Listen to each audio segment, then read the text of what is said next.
Hey, Read Through the Word. Today is March 20th, and today's lesson is called Choose Life. This is, okay, let's set our stage of where we are right now. So here we are at almost the very end of the book of Deuteronomy. You will go so Wendy will take the next few days, and she will take you out of Deuteronomy into the book of Joshua. So here we are ending the 5 books of Moses. So Genesis, Exodus, Leviticus, Numbers, Deuteronomy. So here we are. And for those of you who were not, and it might have been one of my old lessons that ended up being the archive lessons, an encore, or a rerun, or one of my lessons. But last year, so in 2021, if you have the dashboard, I did it's called Remember.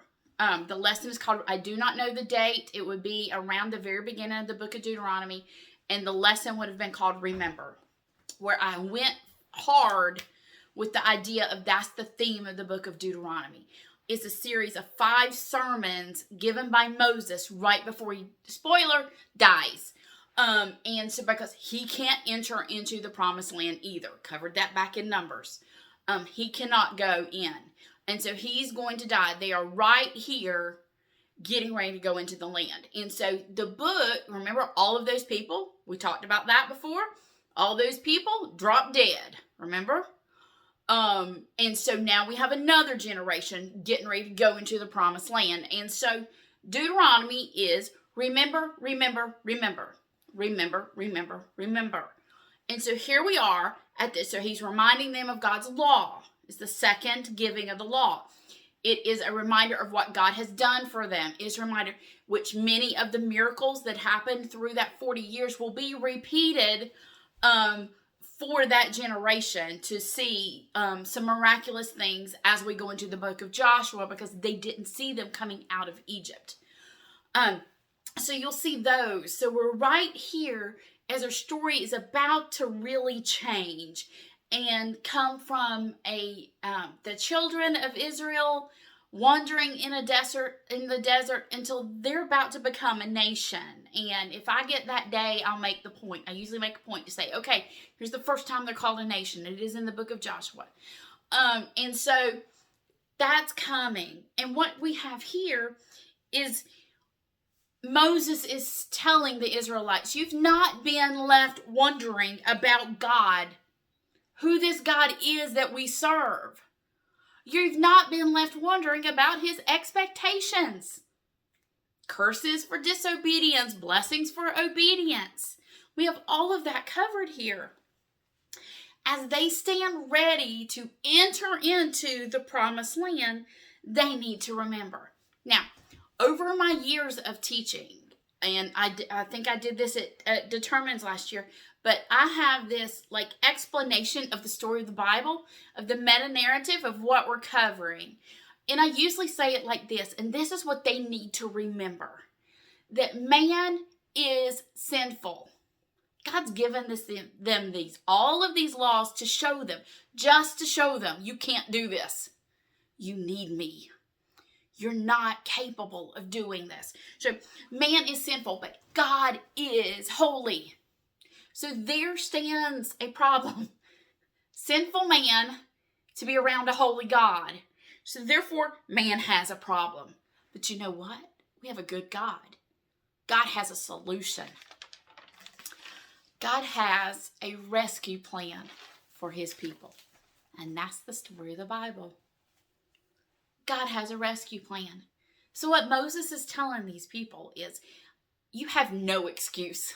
You stand here, you know who God is. You know how he works. You know what it is to be his people. You know what it is to receive the blessing from him. He's provided for you. He's taken care of you.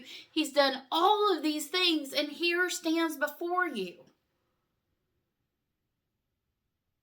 a choice. There's a choice to be made. And He's saying, you know the right one to make. Are you going to make it? Are you going to do it?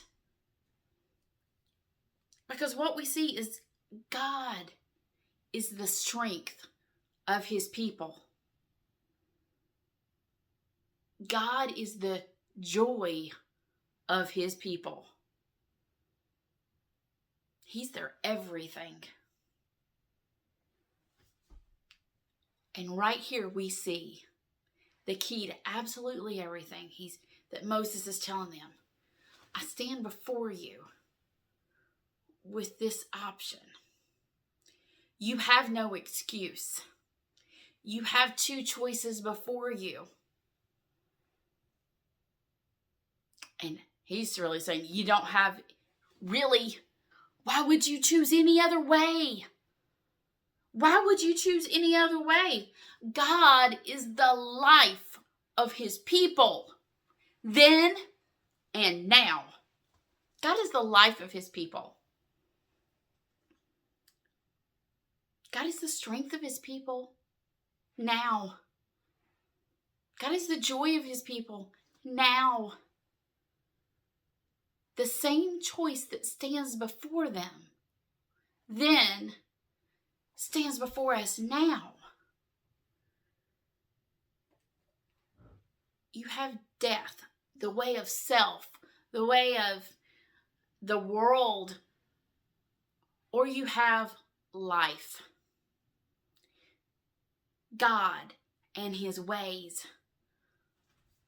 Moses is saying, you know which choice to make. Why would you choose any other way? Choose life.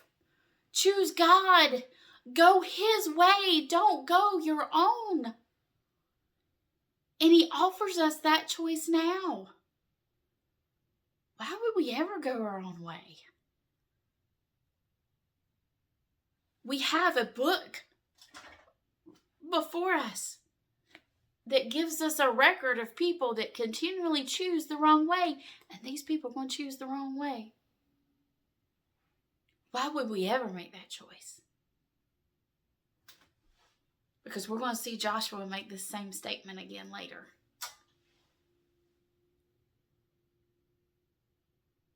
And it is the moment they've been building for, basically all through Scripture to this point, is that God has chosen a people for a place, for a purpose, and they're about to go in.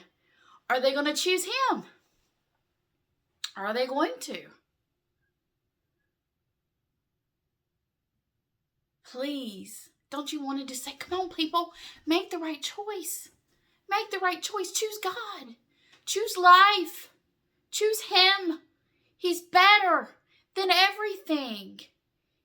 He alone is worthy.